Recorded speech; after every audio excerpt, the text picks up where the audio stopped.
बिस्मिल्लाहिर्रहमानिर्रहीम, अस्सलाम वालेकुम। आज की वीडियो में हम बात करने जा रहे हैं इंजन ऑयल के ऊपर और उसमें हम मुख्तलिफ एस्पेक्ट्स कवर करने जा रहे हैं, जिसमें पहला एस्पेक्ट ये है कि इंजन ऑयल को चेक कैसे किया जाना चाहिए और उस दूसरा एस्पेक्ट ये है कि इसका पर्पस क्या है, क्यों हम इंजन के अंदर ऑयल को इस्तेमाल करते हैं, उसका पर्पस हम बात करेंगे। और उसके बाद हम बात करेंगे ऑयल को बार बार चेंज करने की, मुख्तलिफ इंटरवल के ऊपर चेंज करने की ज़रूरत क्यों पेश आती है, क्या वजूहात हैं जिसकी वजह से इंजन ऑयल डिटीरिएट हो जाता है और हमें उसको रिप्लेस करना पड़ता है। और उससे अगला एस्पेक्ट हम ये बात करेंगे कि फ्रीक्वेंसी क्या होनी चाहिए ऑयल की चेंज करने की एक नॉर्मल गाड़ी के लिए, एक जो कॉमन यूज़र हमारा जो हम रोड्स में घरेलू इस्तेमाल के लिए गाड़ियों का इस्तेमाल करते हैं, उसमें फ्रीक्वेंसी क्या होनी चाहिए। फिर अगला एस्पेक्ट हम कवर करेंगे कि ऑयल की जो ग्रेड्स मुख्तलिफ होते हैं उसकी कन्वेंशन क्या है, उसका पर्पस क्या है, कौन सा गाड़ी में कौन सा ऑयल सूटेबल है। इसके ऊपर हम बात करने जा रहे हैं आज की इस वीडियो के अंदर। तो ऑयल को चेक करने का तरीका उसमें बहुत सिंपल है। सबसे पहली चीज़ तो ये है कि जब भी आपने ऑयल चेक करना है एक रूटीन के अंदर, रूटीन चेकअप में, वो सुबह सवेरे गाड़ी को फर्स्ट स्टार्ट करने से पहले, डे का जो फर्स्ट स्टार्ट होता है गाड़ी का, उससे पहले आपको चेक करना चाहिए। उसके लिए इंजन के अंदर हुड के नीचे ये डिप स्टिक अवेलेबल है। इस डिप स्टिक को जब आप निकालेंगे तो आप इसको स्ट्रेट अवे ऐसा हॉरिजेंटली आप अपने सामने रखेंगे और हॉरिजेंटली रखने के बाद अगर आप देख सकें तो यहाँ पे जनरली होल्स होते हैं डिप स्टिक से। अक्सर डिप स्टिक के अंदर ये एक होल है, ये और एक यहाँ पे होल है। तो ये दो लेवल्स हैं। इस जो पहले वाला होल है टिप के पास, इससे नीचे या इसके पास होने का मतलब है कि ऑयल कम हो गया गाड़ी का और डेंजरस लेवल पे आ रहा है और हमें इमीडिएट बेसिस के ऊपर ऑयल चेंज करने की ज़रूरत है। और इसका मतलब ये है कि आप बिल्कुल अपर लिमिट पे हैं ऑयल, और इससे ऊपर नहीं होना चाहिए। इससे ऊपर है तो इसका मतलब या तो ये है कि जब डलवाया आपने तो डालने वाले ने ज़्यादा क्वांटिटी डाली है जो सम की रिक्वायरमेंट है इंजन की, या फिर ये है कि इसके अंदर कहीं पे कोई फ्यूल मिक्सिंग होना शुरू हो गई है। तो उसको फिर आप डेली बेसिस पे मॉनिटर करके आइडेंटिफाई कर सकते हैं कि कहीं पे फ्यूल तो मिक्स नहीं हो रहा, और 1 से 2 दिन के अंदर, 2 से 3 दिन के अंदर आपको आइडिया हो जाएगा। और अगर आपने ऑयल अभी डलवाया है तो इसका मतलब ये है कि ऑयल डालने वाले ने क्वांटिटी ज़रूरत से ज़्यादा डाली हुई है। ज़्यादा क्वांटिटी का होना भी ख़तरनाक है, बट सबसे ज़्यादा कम क्वांटिटी अगर होगी ऑयल की तो वो सबसे ज़्यादा ख़तरनाक है, उसको इमीडिएट एड्रेस करने की ज़रूरत है। ज़्यादा की सूरत में इंजन के ऊपर लोड पड़ता है, ऑयल विस्कस होता है और उसकी विस्कोसिटी की वजह से, उस ज़्यादा होने की वजह से वो इंजन के ऊपर लोड डालेगा और फ्यूल इकॉनमी ख़राब होगी। इसके साथ साथ आपके जो रोटेटिंग पार्ट्स हैं इंजन के अंदर, उनके ऊपर बजाय इसके कि ये ऑयल उनको सेफ करे, बचाए रगड़ से, ये उसमें प्रॉब्लम क्रिएट करेगा और वेयरिंग होगी। अब ऑयल क्यों ज़रूरी है, किस लिए इंजन के अंदर डाला जाता है और उसका पर्पस क्या है। पर्पस ये है कि इंजन के अंदर रोटेटिंग पार्ट्स होते हैं। पिस्टन जो सिलेंडर के अंदर होते हैं वो तो अप डाउन मूवमेंट करते हैं, और उनकी अप डाउन मूवमेंट हमें आरपीएम से आइडिया हो जाता है कि कितनी ज़्यादा तेज़ होती है। जनरली अगर हम हाईवे पे जा रहे हैं तो around 3000 to 3500 RPM revolution per minute हो रहे होते हैं। तो इसका मतलब ये है कि वो एक साइकिल कंप्लीट जो पिस्टन का है वो आप ये देखें कि पर मिनट कितनी तेज़ी से वो अप एंड डाउन जा रहा है। उसकी अप एंड डाउन मूवमेंट फिर ट्रांसफ़र होती है क्रैंक शाफ्ट के अंदर रोटेशन की शेप में।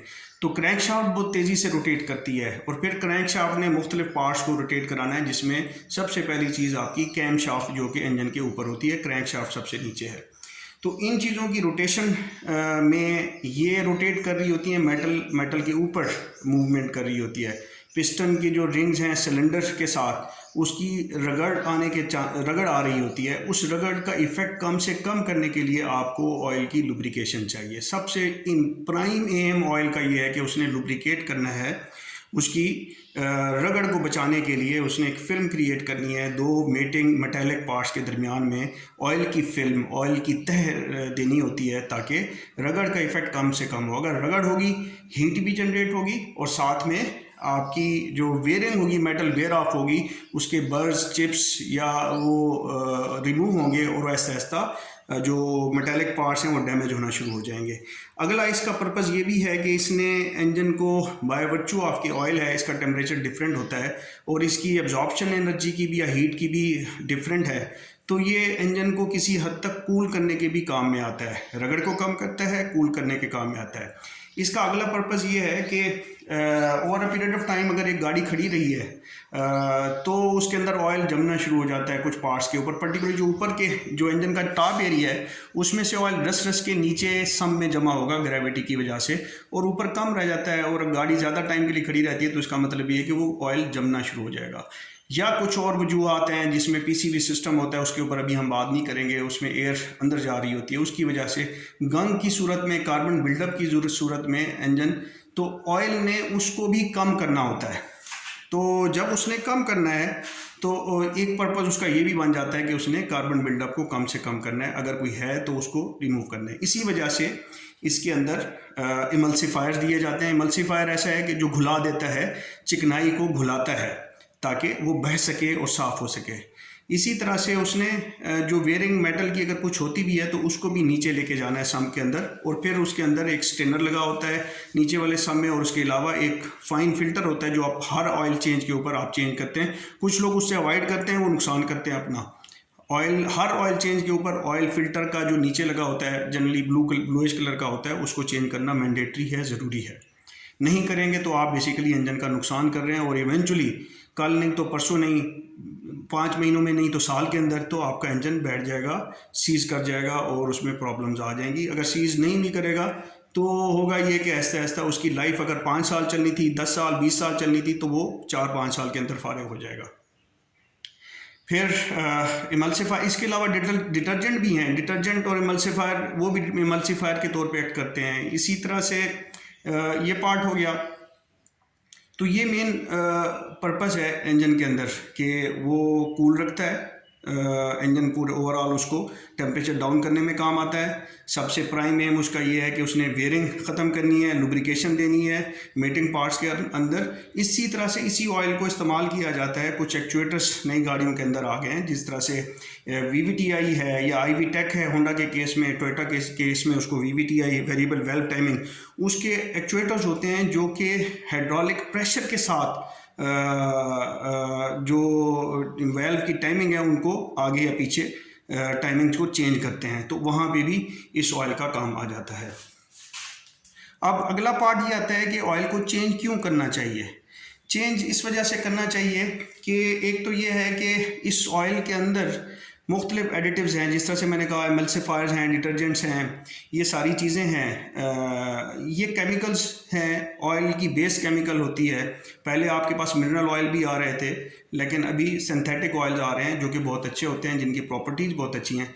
इन सब की प्रॉपर्टीज़ फर्स्ट नंबर पे over a period of time degrade होती है। नंबर 2, जब गाड़ी टेम्परेचर्स पे एक्सपोज होती है, जब रन कर रही होती है, कोई एग्रेसिव रन करता है, कुछ की रनिंग गाड़ी की इस तरह की होती है कि थोड़ी देर गाड़ी को वो किसी एक ख़ास एरिया में उन्होंने चलाना होता है। ऑफिस जाने के लिए ऑफिस जाएंगे, आधा किलोमीटर ये 5-6 किलोमीटर के बाद गाड़ी खड़ी हो जाएगी और 8 घंटे खड़ी रहेगी, फिर वो वापस ही आना है स्ट्रेट अवे, तो फिर 5-6 किलोमीटर चलेगी, तो गाड़ी ऑप्टिमम टेम्परेचर पे भी ख़ास सही तरीके से पहुंच नहीं पाती और फिर स्विच ऑफ हो जाती है और फिर इंजन कूल डाउन हो जाता है। तो ये टेम्परेचर के मुख्तलिफ साइकिल्स ऐसे हैं। कुछ लोगों को एक्सेलरेट करने की बहुत आदत होती है, गाड़ी को बहुत ज़्यादा एक्सेलरेट करते हैं, तो इसकी वजह से जो टेम्परेचर के डिफरेंट साइकिल्स हैं, तो आपकी केमिकल प्रॉपर्टीज़ जो हैं ऑयल की, और ऑयल के अंदर जो एडिटिव्स हैं उनकी प्रॉपर्टीज़ चेंज होती हैं। 1, 2 नेक्स्ट ये है कि जो वेयरिंग ऑफ हल्की फुल्की होगी इस ऑयल की वजह से, जो ज़्यादा होनी थी अदरवाइज़, बट ऑयल की वजह से कम होगी, उससे ऑयल कंटामिनेट होना शुरू हो जाता है।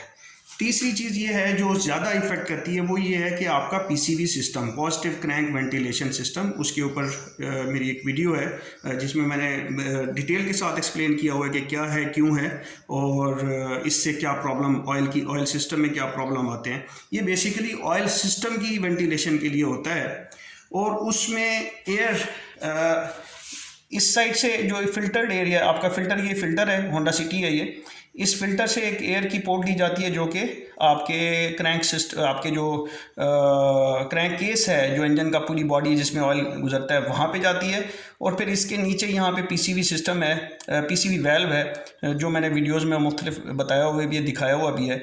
उस वेल्व से वो निकल के फिर इस इनटेक के अंदर आती है। तो आपके ऑयल के अंदर एयर मिक्स हो रही होती है, उस एयर का टेम्परेचर डिफरेंट होता है। एयर की क्वालिटी में बाज़ औक़ात आपके वेल्व में प्रॉब्लम आती है, एयर ज़्यादा देर अंदर ठहरती है, वो रोटेट नहीं करती, उसके अंदर मॉइस्चर होता है, वो ऑयल के साथ शामिल होता है।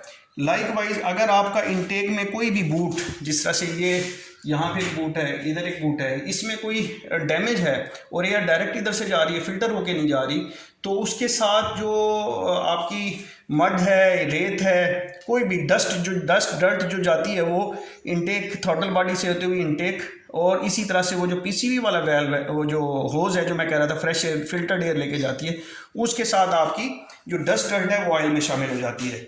जब ऑयल में डस्ट डर्ट शामिल हो जाएगी तो ऑब्वियसली उसके अंदर एब्रेशन या जिस तरह से रेगमाल होता है, सैंड पेपर होता है, उसका इफेक्ट ऐसे ही हो जाएगा। वो बजाय इसके कि इसको सेव करे, ऑयल सेव करने की बजाय या लुब्रिकेट करने की बजाय वो वेयर ऑफ करेगा। उसने वेयर ऑफ से बचाना था, वो मोर वेयर ऑफ करेगा। और ये जो गंक बिल्डअप होता है वो भी उसी प्राइमरीली ये जो आपके ख़राब फिल्टर या आपके एयर इनटेक सिस्टम के अंदर किसी किस्म की लीकेज है, तो डस्ट डर्ट बगैर फिल्टर्ड एयर जब ऑयल सिस्टम में जाएगी तो होगा ये कि आपका ऑयल ख़राब होगा। तो ये वजह है जिसकी बेसिस के ऊपर यानी कि टेम्परेचर के मुख्तलिफ डिफरेंट किस्म के साइकिल्स जो इंजन को मिलते हैं, उससे आपकी और इन्वायरमेंटल जो टेम्परेचर्स हैं जो अप डाउन आते रहते हैं। शाम में बाज़ औक़ात कुछ मौसम ऐसे होते हैं जहाँ पे रात को बहुत डाउन टेम्परेचर होता है और दिन में काफ़ी हाई टेम्परेचर होता है। इन टेम्परेचर्स की वेरिएशन, गाड़ी को चलाने का तरीक़ेकार मुख्तलिफ लोगों का, ये सारे आल्टर करते हैं जो ऑयल की केमिस्ट्री है उसको, और ऑयल अपनी जो प्रॉपर्टीज़ है उनको वो शट आउट होना शुरू हो जाती है, ख़त्म होना शुरू हो जाती हैं। और फिर इन सबसे बड़ा जो फैक्टर है वो आपका फ़िल्टर, एयर फ़िल्टर, और अगर आपकी एयर इनटेक सिस्टम जो है वो इस फिल्टर से, जहाँ से एयर आ रही है, फिल्टर से लेके ये सारा box, throttle body, intake manifold, और ये जो प्लम है, ये जो पाइप से नज़र आ रही हैं, या फ्यूल इंजेक्टर जो अंदर पोर्ट करने, अगर उधर भी लीक हो तो वहाँ से भी एयर जाती है। तो जो अनफिल्टर्ड एयर इधर जाएगी, या फिल्टर आपका सही नहीं लगा हुआ, या फिल्टर को आप रेगुलरली चेंज नहीं करते, या फिल्टर को रेगुलरली आप क्लीन नहीं कराते, तो आपका ऑयल जल्दी ख़राब होता है। तो यही वजह है कि यहाँ पे पाकिस्तान के अंदर मैन्युफैक्चरर ने ये बताया हुआ है कि आप 4000 या 3 महीने के अंदर अंदर ऑयल को चेंज करें। अब हम क्विकली बात करते हैं कि ऑयल चेंज करने की फ्रीक्वेंसी। मैन्युफैक्चरर जो बताता है, जो भी किसी भी आप फ्रेंचाइज पे चले जाएँ, सुजुकी, होंडा, टोयोटा के ऊपर, तो स्टैंडर्ड रूल है कि 4000 किलोमीटर या 3 महीने विच एवर कम्स अर्लियर, यानी कि 3 महीने अगर पहले आ गए 4000 किलोमीटर से पहले, तो वो कहते हैं जी ऑयल आप चेंज करें। अगर 4000 पहले आ गए किलोमीटर, 3 महीने नहीं हुए, 1 महीने के अंदर ही आप 4000 किलोमीटर आपने गाड़ी को चला लिया है, तो आप वो कहते हैं जी आप ऑयल चेंज करें। ये तो एक रूल है, बहुत सारे लोग इसके ऊपर फॉलो भी करते हैं। अब बहुत सारे लोग ऑयल फ़िल्टर साथ में चेंज करते हैं, बहुत शास कुछ लोगों की ऐसी भी है जो कहते हैं ऑयल फ़िल्टर भी ऑयल के साथ चेंज हम नहीं करेंगे, 2 ऑयल के बाद चेंज करेंगे। बहुत गलत है, हर ऑयल के साथ ऑयल को चेंज होना चाहिए। फिर एयर फ़िल्टर को भी ऑयल जब आप चेंज कर रहे हैं, 1 से 2 अगर उसकी कंडीशन ठीक है तो मैक्सिमम 2 ऑयल्स के ऊपर, बल्कि 2 बहुत ज़्यादा है मेरे हिसाब से, 1 ऑयल के साथ अगर आप ये एयर फ़िल्टर चेंज कर लें तो ये आपकी ऑयल की लाइफ बढ़ाएगा। अब ऑयल की लाइफ, जिस तरह से मैंने पहले बात की है कि कैसे ख़राब एयर ऑयल को ख़राब करती है, तो फ़िल्टर अगर आपका साफ़ रहेगा, फ़िल्टर अच्छा इस्तेमाल होगा, फ़िल्टर की फ्रीक्वेंसी आप ज़्यादा रखेंगे तो ऑयल की फ्रीक्वेंसी आप को कम कर सकते हैं। यानी कि अगर आप 5000 किलोमीटर है तो आप मैं आप बता रहा हूँ, हाउएवर बहुत सारे लोग इसको नहीं मानते, मेरे हिसाब से आप इसको 6-7 हज़ार किलोमीटर चला सकते हैं अगर आप रेतले इलाके के अंदर नहीं चला रहे, पक्की रोडों के ऊपर चला रहे हैं, और ऑयल जो एयर फ़िल्टर है उसको प्रॉपर्ली क्लीन करते रहते हैं। और अगर आप इन 6000 के दौरान 2 दफ़ा, यानी कि एक दफ़ा शुरू में और एक दफ़ा दरमियान में ये एयर फ़िल्टर आप चेंज कर लेते हैं, तो आप बिल्कुल बग़ैर किसी प्रॉब्लम के आप ऑयल को 6000-7000 किलोमीटर तक चला सकते हैं। और मैक्सिमम जो टाइम है, ड्यूरेशन है, वो आप 5 से 6 महीने से ज़्यादा किसी भी ऑयल को किसी भी सूरत में इस्तेमाल ना करें। 6 महीने के अंदर अंदर ऑयल नेक्स्ट चेंज करें अगर आपकी टाइमिंग बहुत कम है।